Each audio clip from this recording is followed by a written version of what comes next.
basahin na Angel Pili, aralin na Angel Pili, tara't bumalik sa ating kasaysayan. Ito'y big part ng ating lupang sinilangan, ating gamitin bawat kaalaman. Oo, tara na at maging makabayan. Ito'y inalay, Gomez, Burgos at Zamora, mga kabanatay sadyang ang nagpamulat. Ipinakitang bayan nga ang siyang buhay, aangat nga ang buong bansa. Ang galing mo, o bayaning Rizal, buong bansa ngayon'y kilala ka. Tara, aralin na Angel Pili, ipakita na ang galing ang ating bayani. Tara na at ating tangkilikin, oo, ito ang nobelang Pilipino.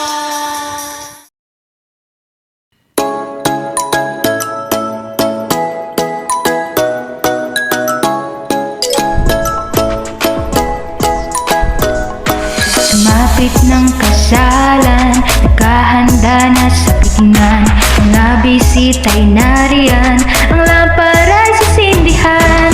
Following the rules of Spaniards, the wanting to build own standards. Guided by a thorough planning, we can make our country rising. Ano ba itong nadarama? Oh yes, kami ngayon lalaya na. Tama nga ba ang ginagawa? Kasi it feels so good. I'll feel ating aralin na, tuklasing pag-asa. Iba na nga ay lalaban na, ang enjoy nagkaisa. Feels nostalgic in San Diego, it's been 13 years ago. Can't wait to take his revenge in the Spanish government. Simo na siya from Iparaa, babalik kay Maria Clara. Silyo magkakamit justisya para sa kanyang sinisinta. Ating aralin na, tuklasin pag-aasa. Para nga ay lalaban na, ang enjoy nagkaisa. Feels nostalgic in San Diego, it's been 13 years ago.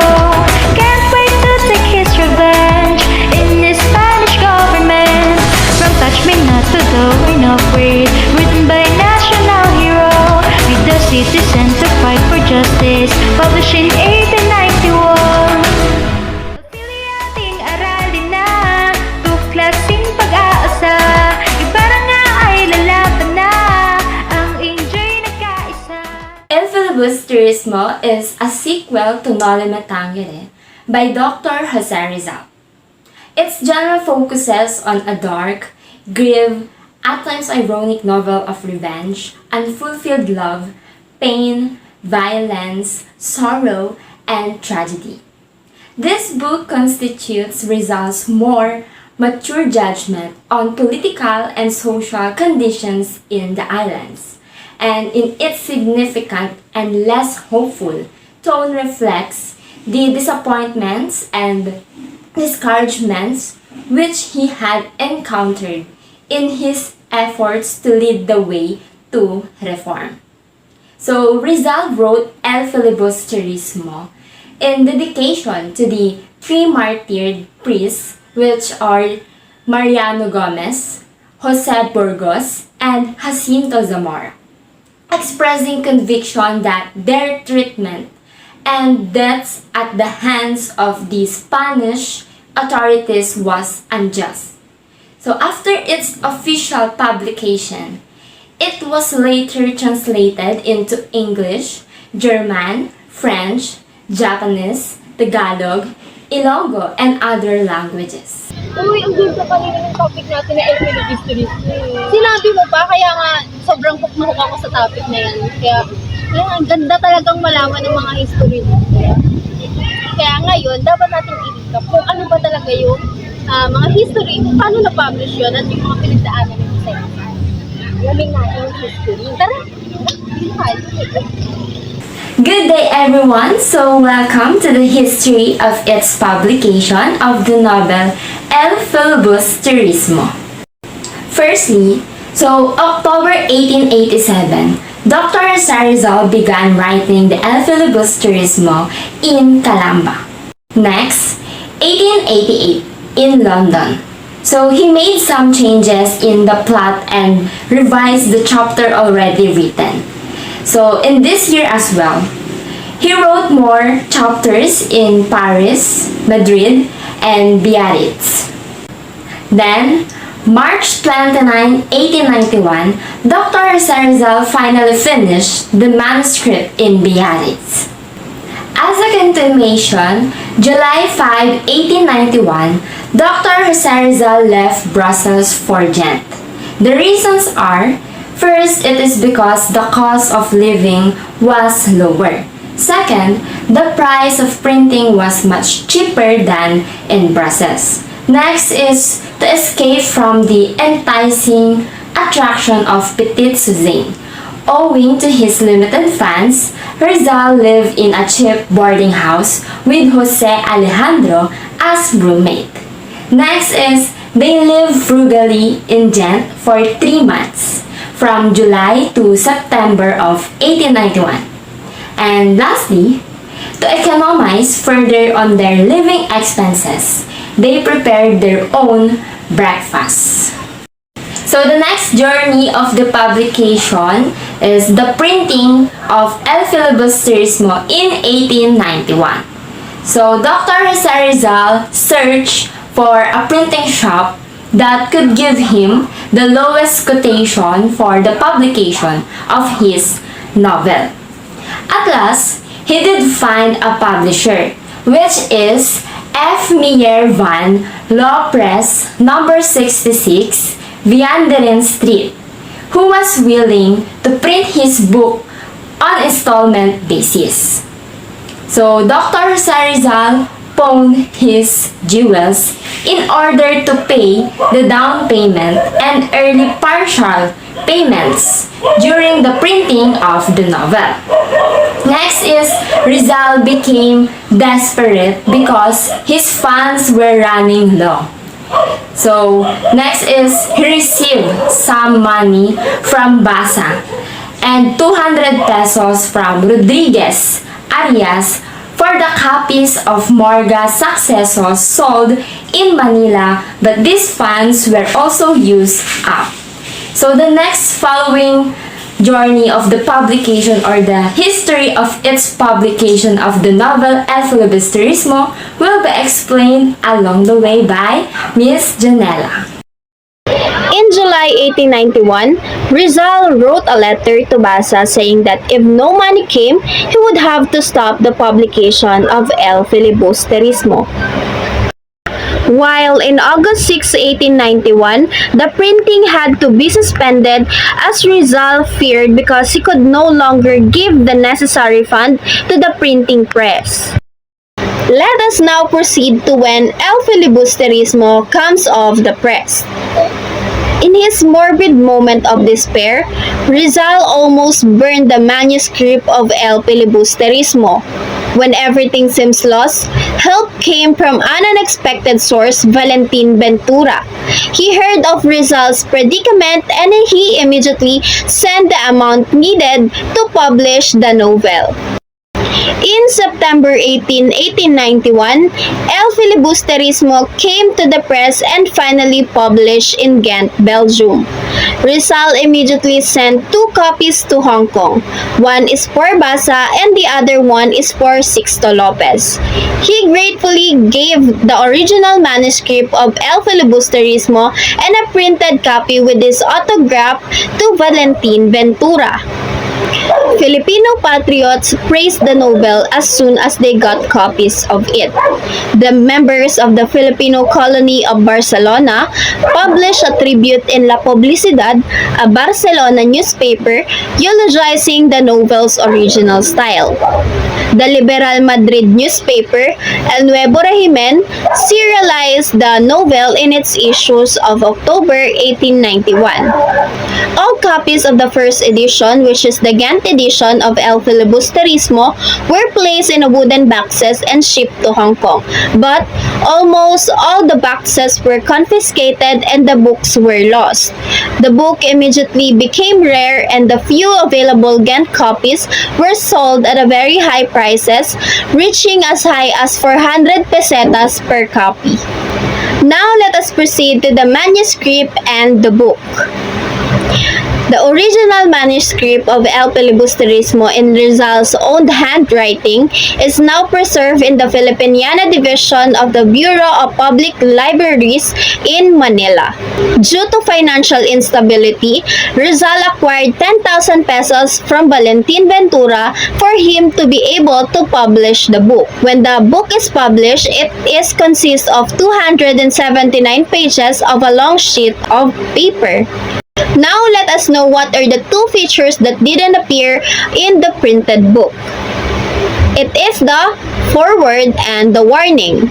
These two were not put into print, evidently to save printing costs. The foreword appears just before the dedicatory page in the manuscript. It is for the Filipino people and the government, while the warning found on the other side of the dedication. The title page of El Filibusterismo contains an inscription written by Ferdinand Blumentritt. Alright, so I hope you are learning so far. So right now, we will discuss one by one the major reasons why Rizal published and wrote his second novel book, El Filibusterismo. One of his most famous works is the novel El Filibusterismo, or the sequel of Nolimatangere, or also known as The Reign of Greed. So, but why did he write it? Alright, so later on, we will find it out. So let us have first a short introduction. So, in this novel, it shows the problems and injustices in the Philippines during Spanish rule. Take note of that. So, he wanted to wake people up and inspire them to fight for their rights and freedom. Also, Rizal wanted to continue the story from his first novel, Nolimatangere, or Touch Me Not in English, and to show the changes in the characters and society. So he hoped his writing would help bring about social change and at least improve the lives of Filipino peoples. And it was indeed successful. Alright, so here are major reasons why Rizal wrote and published his second novel book, El Filibusterismo, or The Reign of Greed. Number 1, dedication to the martyr priest Gombursa. Sino nga ba hindi nakakilala kay Gombursa? Sino nga ba si Gombursa? Alright, so Dr. Jose Rizal dedicated his second novel book, El Filibusterismo, to 3 secular priests named Mariano Gomez, Jose Burgos, and Jacinto Zamora, who are famously known as Gombursa, not Majoha. Alright? So these 3 secular priests were executed by the Spanish authorities because they were accused of leading a rebellion. That's so sad. So Rizal believed that their deaths were unjust. In the novel, the character, Father Florentino, represents the spirit of these secular martyr priests, embodying their fight against oppressions. So by dedicating a Rizal novel to them, so he honored their memory and it highlighted the cruelty and injustice as well of Spanish rule during the Spanish colonization in our own land. Number 2, exposing social ills during the Spanish rule. During the time of Spanish colonization, Filipinos experienced a lot of suffering, and it's so sad to hear. So social inequalities and oppression were so rampant during those times. The rich and powerful abused the poor and helpless. For example, in El Filibusterismo, the character of Kabesang Tales represent the struggle of the Filipino farmers who were oppressed by the landowners. So they are monopolizing the products and the crops of those farmers. So in his novel, so Rizal wanted to open the eyes of Filipinos and the world and to these social ills. So also Rizal wanted to people to see the harsh realities of his own land from the hand of Spanish rule. So he hoped to gain sympathy and support from others and awaken the consciousness of his fellow Filipinos by writing this novel book, El Filibusterismo. Alright? Is it clear? Alright, I hope so. Alright, so let's proceed to the third reason of its publication. So it says that this novel served as political advocacy for the Philippines. So El Filibusterismo served as a medium to express his discontent with the injustices and abuses perpetrated by the colonial administration and the friars. So through the novel, he aimed to awaken the Filipino people to the realities of their situation and inspire them to push for change. So don't forget our third reason of its publication. It is all about political advocacy for the Philippines. Also, El Filibusterismo, this novel served as a political advocacy for the Philippines. So, mahalaga po talaga ang novel na to dahil dito nagsimula yung pagiging bukas ng bawat mga Pilipino, lalong-lalo na sa usaping politika. Kumbaga po, ang politika ang nagtulak sa Pilipinas sa pamamagitan ng El Filibusterismo para mabago ang sistema noong unang panahon. And let's have our fourth reason of its publication. It says that this novel was a call to cultural awakening for every Filipino. Okay, so Rizal believed in the power of literature and education to instigate cultural awakening and national consciousness among the Filipino people. El Filibusterismo was a tool for him to promote a sense of pride in Filipino identity and heritage while critiquing colonial influences' negative aspects. And let's have our last reason of its publication. This novel was made to document historical realities. Beyond its literary significance, El Filibusterismo is a historical document that provides insights into the social, political, and economic conditions of the late 19th century Philippines. It offers a glimpse into the struggles faced by Filipinos under colonial rule and the burgeoning nationalist sentiment of the time. It's important po no, na malaman natin na ang novel na to o yung El Filibusterismo was made po to document historical realities because it served as an insight rather na makita natin kung ano ba talaga yung status noong late 19th century here in our country. So nagpapakita talaga siya ng mga struggles ng Filipino under sa colonial rule and sa mga paghihirap nila noong mga nakaraang panahon. And that would be all for our reason of its publication under the novel of El Filibusterismo. Thank you so much for listening. Since we're done with the reasons for its publication, we're down to the key characters that give life to the novel El Filibusterismo. Without further ado, let's get started. Ang hindi marunong lumingon sa pinanggalingan, hindi makakarating sa pinaroroonan. So let's tackle first Simon. So in the novel, Crisostomo Ibarra returned as a rich jeweler under the name of Simon. With his tanned skin, sparse beard, long white hair, and blue-tinted glasses, he's a mysterious and sometimes confrontational figure.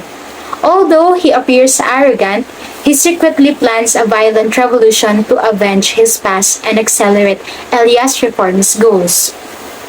Simon goes from town to town, presumably to sell his jewels. Reaching San Diego, he detours to a forested land once owned by the Ibaras to retrieve more of his treasures buried in the mausoleum. There, his true identity as Crisostomo Ibarra is discovered by a now-grown Basilio, who was also in the mausoleum visiting his mother's grave. Simon is also known to be influential in the Spanish colonial government in the Philippines and has links to the Captain General. His objective is to drive the government to commit as much abuse as possible in order to drive people into revolution. He intends to do this by influencing the Captain General to make erroneous decisions that would lead to further suffering of the Filipinos. He believes that doing so would open their eyes of the truth and start a revolution. His other goal is to free Maria Clara from the convent. Maria Clara died while serving in the convent, which drove Simon to further pursue his plans. He abandoned his idealistic views after going through tragic events in the last novel. He believes that obstreperous and violent revolution is the only way to bring about end the abuse of the Spaniards, especially the clergy. Simon was revealed to be responsible and was searched by the civil guards. He was shot by a civil guard during his escape and sought refuge at Father Florentino's house. There, he revealed his identity to the priest and asked him why did his plot fail even though he has good intentions, which is to free the Filipinos from oppression, and why God has forsaken him. Father Florentino replied that his plan failed because he was driven by revenge and that God did not forsaken him. So before his death, Simon accepted Father Florentino's explanation and has realized his wrongdoings. In the novel, Simon symbolizes revolutionaries who advocated a bloody revolt against the Spanish government, but his death in El Filibusterismo shows Rizal's disapproval of armed rebellion. Ang aking pangarap ay makapag-aral at maging instrumento ng pagbabago. Basilios, the son of Sisa from Noli Me Tangere, is a hard-working student on the verge of earning his medical degree.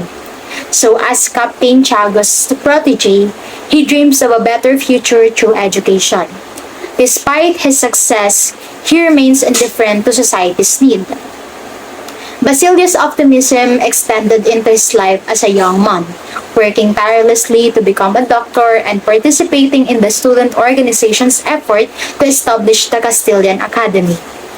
So because of his values, Basilio initially rejected Simon's offer to join his revolution, reluctant to endanger himself and not wanting to avenge his family. However, after losing Huli, Basilio became embittered and joined Simon's cause, not having anything left to lose. Throughout his life, Basilio was dutiful towards his family, including Capitan Tiago, whom he saw as a father. He represents the innocents who have been wrongly accused of the crime they did not commit. The injustice they suffered under the hands of the authorities during their time were silenced by their deaths and the cover-ups that follow it. So he represents the young educated Filipinos who are apathetic to the needs of the society. Ang wika ay isang pambansang kayamanan. Dapat nating ipaglaban ang ating wika. Isagani was an idealistic young man. Influenced by Padre Florentino's liberality as a Jesuit, he sought for genuine progress of the Philippines and was quick to vocalize his said ideals. Isagani was one of the members of the student organization attempting to establish the Castilian Academy, the adopted nephew of Padre Florentino. So he joined the other students in their efforts to establish the said academy and becoming entangled with the group's affairs alongside his close friend, which is Basilio. He values his principles above all else, even when it cost him his relationship with his girlfriend Paulita Gomez. Isagani in El Filibusterismo symbolizes the nationalist student representing the struggle for justice and resistance against colonial oppression in the late 19th century Philippines. He also symbolizes youthful idealism, passion, and desire for change. Pinakadakilang pag-ibig ay hanggang pag-alay ng buhay para sa bayan. Father Florentino, Isaga's uncle and a retired priest, is a respected figure despite his past romantic entanglements. Having chosen priesthood over love, he represents the secular Filipino priest of Rizal's time. So his character also emphasizes Rizal's opposition to a bloody revolt.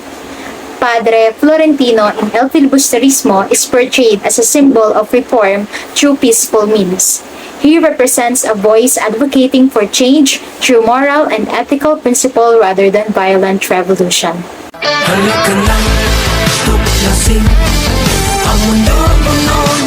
Ang isang manunulat ay dapat maging bantay ng katarungan at tagapagsalita ng katotohanan. Bensay, a patriotic and jingoistic journalist, Bensay writes for the Manila Spanish newspaper El Grito de la Integridad under the pen name Ibanez. He is unscrupulous in his storytelling, often distorting facts to make stories more appealing. Bensay represents the corrupted media of his time. Also, he represents the national media in today's condition that manipulates the story to make it look credible. Tells people who to love, who to hate, who needs to be afraid of, and other control undertakings which makes those susceptible Filipinos be the puppet of this manipulation. Moreover, Bensay represents those persons who are keen in searching for the hidden truth. Tama na, Padre. Ilagay na ninyo ang lahat ng ekis na gusto ninyo. Pero wala kayong karapatang tapak-tapakan ng pagkatao ko. Diyan na kayo, matalino at makatarungang propesor. Sa inyo na ang klase ninyo. Sa akin naman ang karangalan ng pagiging Pilipino ko. Placido Penitente. A University of Santo Tomas student, Placido Penitente reluctantly continues his studies at his mother's request. After clashing with his physics professor and meeting Simon, he becomes a devoted follower of Simon's revolutionary cause. His name, which translates to silent suffering, reflects his temperament and struggle. Placido Penitente represents the people who have yet to cultivate their nationalistic attitude.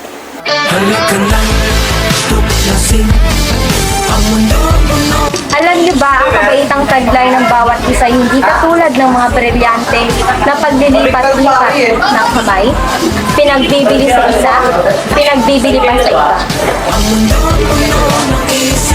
Father Irene.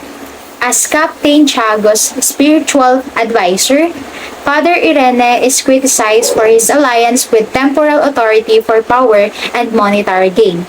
He is a kind friar who is a friend of the Filipino student. He supports the students who appeal to the government for an academy of Spanish language. But despite that, receiving gifts from the student association, he betrays them by advising against their vision of a secular, privately managed school. He secretly supplies Capitan Tiago with opium, and upon Basilio's imprisonment, ensures Basilio inherits nothing from Tiago's estate.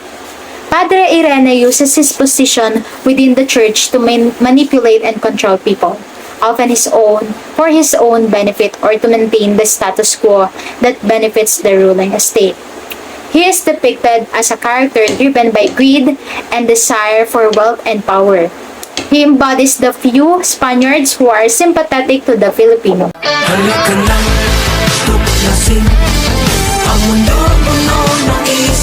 Ang pagmamahal sa bayan ay mas mahalaga kaysa sa anumang kayamanan. Don Santiago de los Santos or Capitan Tiago. Maria Clara's father is a wealthy landowner with properties in Pampanga, Binondo, and Laguna.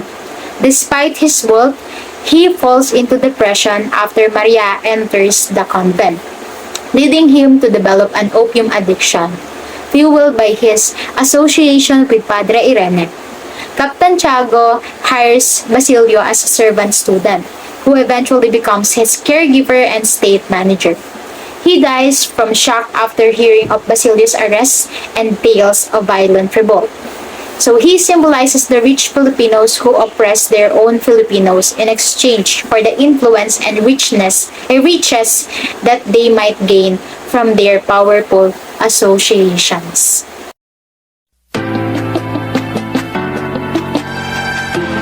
Tuloy ang kasiyahan, walang dapat ipangamba. The Captain General. The Captain General is the highest ranking official in the Philippines during the colonial period. He is Simon's friend, which led to him being manipulated and exploited by Simon towards the country's revolution. After it, he was shamed to go back to the Philippines, which led to him not extending his tenure here in the Philippines. Ang kawalan ng hustisya ay magdudulot ng kapahamakan at paghihiganti. Father Camora. Father Camora is the parish priest of Tiani, and he epitomizes negative qualities and actions of some members of the Catholic Church. He is lustful and responsible for attempting to rape Puli, which puts him under house arrest inside his riverside villa outside Manila. Kabutihan ay dapat gamitin para sa kabutihan ng iba, hindi para sa pansariling interes. Now we have Father Salvi. So I know that all of you know who Father Salvi is, but let me still describe him to you. So Father Salvi is the town curate of San Diego and the successor of Padre Damaso. Now he is the director of Santa Clara Convent. Ang edukasyon ang susi sa pag-ahon sa kahirapan. Now we have Father Sibila. So Father Sibila, his name is Hernando Sibila. He is a Dominican priest and former professor at San Juan de Letran College. He is a liberal friar who values reason. Now, he serves as director and chaplain of the University of Santo Tomas. Hindi mo ba alam na ang isa ay maaaring magsabay na magkulang sa pagpasok at sa di pagkaalam ng leksyon? Di yata't ang iyong pagliban ay nangangahulugan ng karunungan. Ano ang ikakatwiran mo riyan? Filosofastro? Next, we have another father in Father Milon. So, Father Milon is a Dominican priest who serves as a physics professor at University of Santo Tomas. His character is based by an ill-mannered Dominican friar who was Rizal's anatomy professor in University of Santo Tomas. Tunay na kagandahan ay hindi nakikita sa palabas na anyo, kundi sa kabutihan ng puso. Next character is Paulita Gomez. So Paulita Gomez is a self-centered and materialistic woman. In the end, she and Juanito Pelaez marry each other and she dumped Isagani, believing that she will have no future if she marries him. Pag-unlad ay hindi maaabot kung ang mga tao ay nagtutulog-tulugan. Second to the last character for the novel El Filibusterismo, we have Don Custodio. So Don Custodio is a journalist. He was quite an ordinary fellow who married a rich woman in order to be a member of Manila's high society. And he was also a friend of the Captain General. He is a well-renowned and holding several lofty government posts, many of which he was not qualified for, only having them because of the funding of his wife's money. Wala na akong pera, empleyado, opisyal, tenyente, sundalo, lahat sila utang akin pero wala bayad. Hindi akin alam kung paano bayad utang. Tulong ka kay Kiriga. And the last but not the least character for the novel El Filibusterismo, we have Quiroga. Quiroga is a Chinese businessman who dreamt of being a consul here in the Philippines or a consulate of China. He is the one who kept Simon's weapons inside his house So simply put, he was the one who helped Simon in his plan to take revenge. And that is the end for the part of the key characters for the novel El Filibusterismo. Now let's go to the next part and let us know more about the novel El Filibusterismo. I hope that you gather information about this part. Chapter 1 on the upper deck. The steamer table makes its way up the Pasig River one December morning. On its upper deck is Doña Victorina, traveling in search of her husband Don Tiburcio, who has fled from her abuse. On deck too are Don Custodio, Padre Salvi, and the steamer's captain. Also present is the jeweler, Simon, conspicuous for his long white hair and large blue sunglasses. He is reputed to have advisory influence over the Captain General. The group falls into discussing the winding path of the river. Simon suggests digging a new canal straight from the mouth of the river, passing Manila and closing Old Pasig. To achieve this, he further suggests the destruction of towns using prisoners as laborers to eliminate the cost, and increasing forced labor among men and boys. Don Custodio and Padre Sibila bring up the possibility of uprisings, which Simon sharply dismisses as he leaves the group to head below deck. Now, let's proceed to the highlights of Chapter 1, Introduction of Characters and Social Commentary. This chapter serves as an introduction to the numerous characters on board the steamship table symbolizing the Philippines. This chapter introduces the character of Simon or Crisostomo Ibarra in disguise. The setting allows Rizal to showcase the diverse social stratifications and attitudes prevalent in Filipino society under Spanish rule. The interactions and dialogues hint at corruption, indolence, and complicity or resistance to the colonial government. Chapter 5, A Cochero's Christmas Eve. Basilio's arrival in San Diego is delayed as his cochero had been detained and knocked about by the Guardia Civil for forgetting his cedula.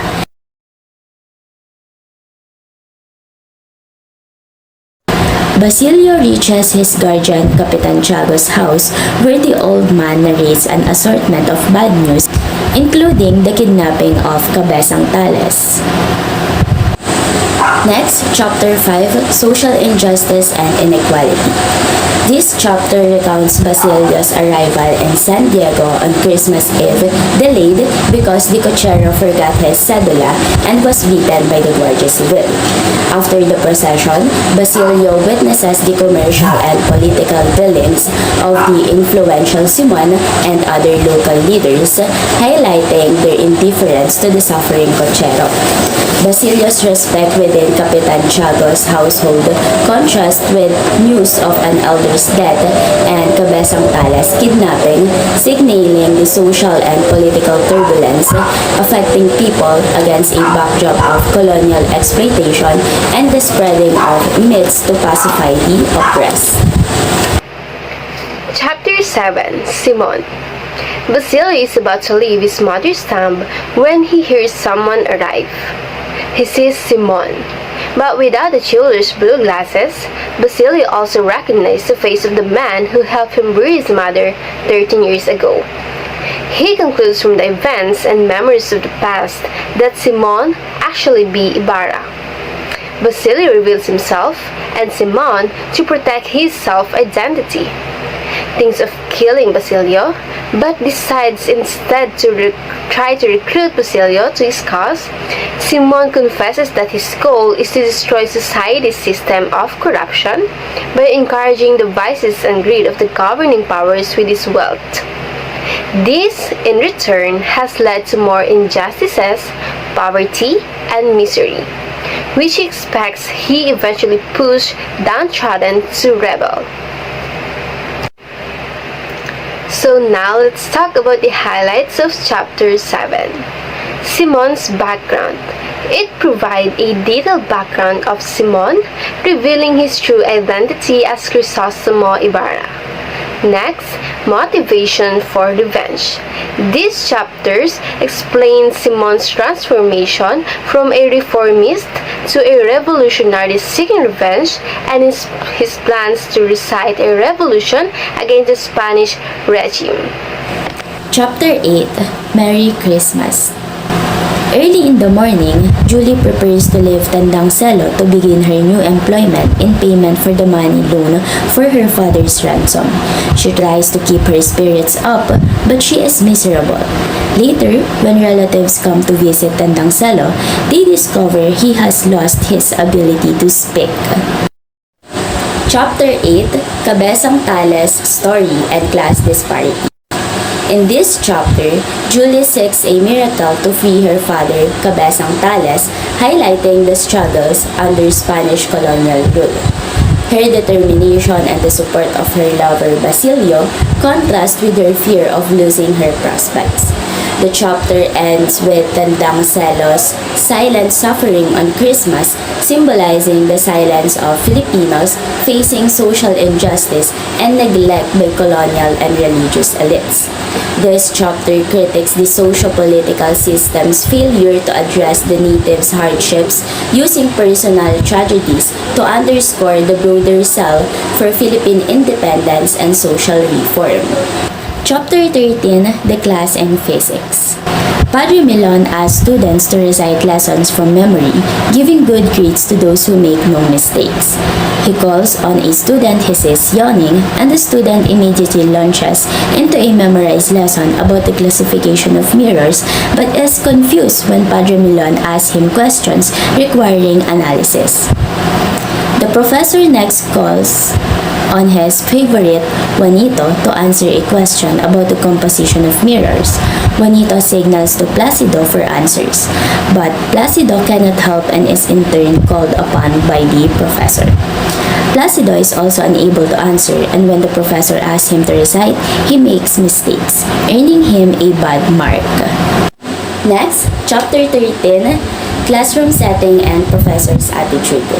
This chapter throws light on the educational system under Spanish rule, revealing its flaws and the discrimination faced by Filipino students. Through the physics class, Rizal illustrates the intellectual suppression and the racial discrimination that Filipino students endured, critiquing the colonial education system's inadequacy and its failure to foster genuine learning or critical thinking. The interaction between the professor and the students, particularly Padre Milon and Placido Penitente, symbolizes the broader struggle against colonial oppression and the quest for reform and enlightenment. Chapter 15, Senor Pasta. Isagani visits Senor Pasta and relates the developments regarding the students' petition. Senor Pasta feigns ignorance but actually already knows what has happened and even knows that it was actually Padre Sibila who suggested the commission to buy time. Senor Pasta does not wish to be involved with the students' cause and tells Isagani that the best way to help the government is to let it do what it thinks is best. He adds that it is offensive to try to do more than the government gives as it injures its prestige. Isagani counters Senor Pasta's arguments by declaring justice and reason to be stronger bases for colonial government than prestige. He adds that it is reasonable for people to ask a blessing of its government as a parent. Chapter 15, Meeting with Senor Pasta and Isagani's idealism and pragmatism. Senor Pasta represents the educated but passive segment in society, a lawyer who is influential yet chooses to remain indifferent or neutral because of fear or for personal gain. His character is important as it showcases the dilemma faced by many who had the power to influence change yet chose to remain apathetic.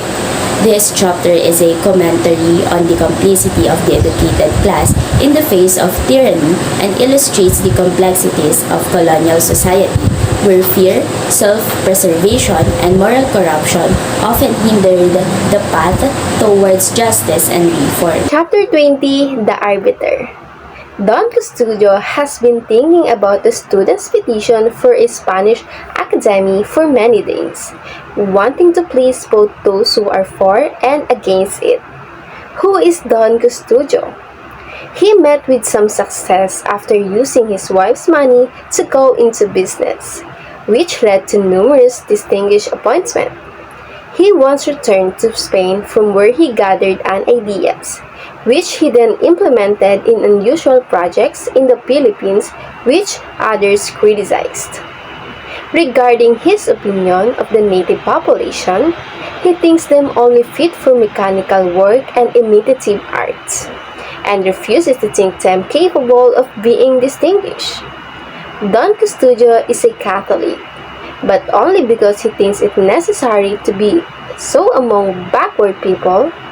In the Philippines, he thinks that the friars are necessary and are superior colonial masters. It is because of this that the friars think favorably of him. As he continues to think about the petition, his eyes land on one of his project files concerning the School of Arts and Trades. He gets an idea, which he doesn't reveal yet, and declares he has arrived at a decision.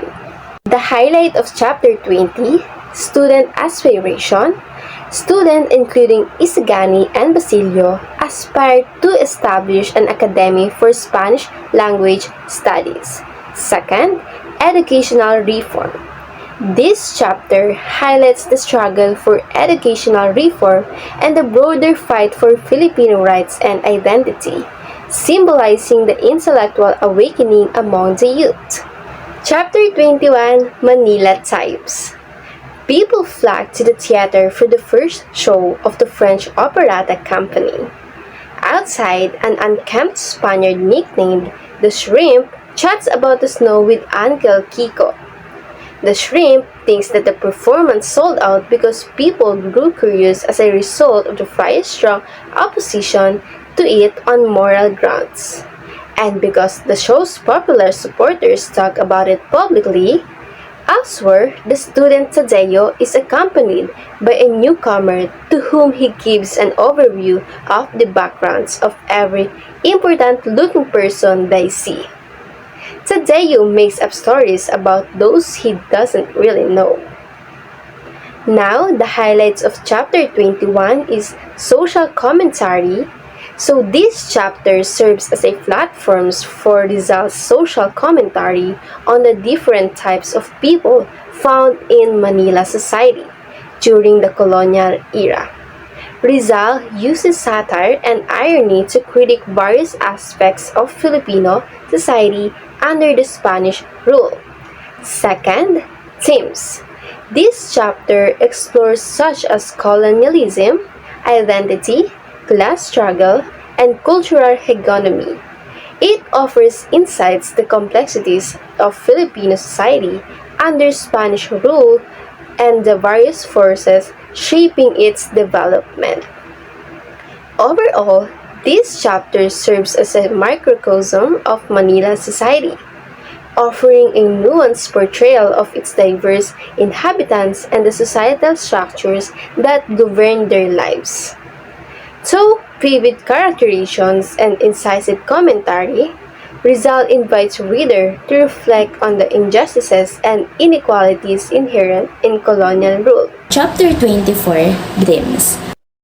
While waiting to meet Paulita, Isagani overhears Ben Saib talk about Simon falling ill and refusing to see even the Captain General's men. Isagani thinks bitterly about the care given to the rich and the contrasting lack of attention to sick soldiers returning from fighting abroad. Paulita arrives and acts resentful at Isagani for having paid too much attention to the operetta performers. She forgives him and explains she was only at the performance hoping to see him. They laugh that it is actually Doña Victorina, Paulita's aunt, who is in love with Juanito. Isagani reveals that Don Tiburcio, Doña Victorina's husband, is still hiding in his uncle's home. This turns their conversation to Isagani's town, for which he expresses a deep love as he describes its beauty and his happy memories of the place. But Paulita refuses to travel to it without a coach. Isagani is optimistic and eventually expected progress and a much better future for the Philippines owing to the youth in Madrid working for its welfare. Paulita is doubtful and declares these thoughts as mere dreams. Chapter 24, Symbolizing Dreams. In this chapter, Isagani's aspirations for a peaceful and progressive Philippines are explored. This chapter, laden with philosophical reflections, presents a stark contrast to the novel's overarching conflict. Isagani's idealistic visions encompassing education, healthcare, and national development reflect the core of Rizal's own ideologies. Through his glimpse, the narrative momentarily steps away from the surrounding turmoil, highlighting the power of human hope and the desire for a better future amid adversity. Chapter 35, The Fiesta. Important people arrive at the party, and Basilio hesitates when he observes the number of innocent individuals. He experiences a momentary strengthening of his resolve when he sees Padre Irene and Padre Salvi. But his good heart gets better of him. He attempts to warn the guest of the impending danger, but is stopped by the doorman. Basilio sees Simon leave the house and knows the lamp has been lit. He flees and meets Isagani, who is in the street hoping to get a glimpse of Paulita. In the hopes of saving his friend, Basilio reveals the planned explosion. Isagani rushes toward the house.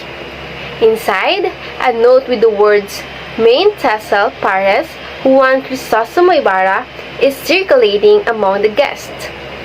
Padre Salvi recognizes Ibarra's handwriting and is struck with terror, along with those who knew of Ibarra's story.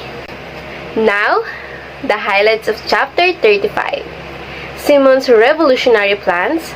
Simon's plans to use the fiesta as a cover for his revolutionary activities. Second, superficiality of festivities. This chapter highlights the superficial nature of colonial festivities and the deep social inequalities they mask. Chapter 39, The Conclusions. Padre Florentino receives a note from a lieutenant warning of the arrival of the civil guards to arrest the Spaniard hidden at the padre's house. Don Tiburcio, thinking the notes refers to him and his wife, Doña Victorina, had finally discovered his location and decides to leave. Padre Florentino, however, is certain that the note pertains to Simon, who had arrived at his house injured. Simon confesses his real identity and his story to Padre Florentino, including how he befriended and used the current Captain General's spirit to commit more injustices and stir up discontent among the people. Padre Florentino believes God will forgive Simon and will not abandon an oppressed people. When Simon laments how God has denied freedom to an oppressed people and saved others more criminals than he, Padre Florentino points out how they just must suffer for their deeds. He further stresses how suffering improves and makes worthy those among the people who are complicit in vice. Simon passes away and Padre Florentino takes the jeweler's fortune in its steel case and hurls it into the ocean, exhorting the nurturer to keep it, only to emerge when men need it for a holy reason. The highlights of this final chapter or the conclusion is Simon's desperation. Simon's reveal his desperation and delusionment with society. He expresses his desire for vengeance against the corrupt system that led to the death of his beloved Maria Clara and drove him to his current state. Next, Padre Florentino's counsel. Padre Florentino listens to Simon's grievances and provides him with counsel. He encouraged Simon to seek forgiveness and redemption rather than perpetuate violence and destruction. Lastly, symbolism. This chapter is rich in symbolism, with Simon representing the delusion and vengeful revolutionary, while Padre Florentino embodies the voice of reason and moral guidance. At dito na po nagtatapos ang unang parte ng aming pag-uulat. Naway mayroon kayong napulot na mga karagdagang kaalaman. Ngunit bago kami magpaalam ay nais muna naming iwanan sa inyo ang mga kataga mula sa Kabanata 24 ng El Filibusterismo na sinulat ni Dr. Jose Rizal. Bukas, kaming mga mamamayan ng Pilipinas ay maganda na ang tutunguhin dahil malalagay sa mga maaarugang palad. Oo, amin ang kinabukasan. Nakikita ko na ang kulay rosas.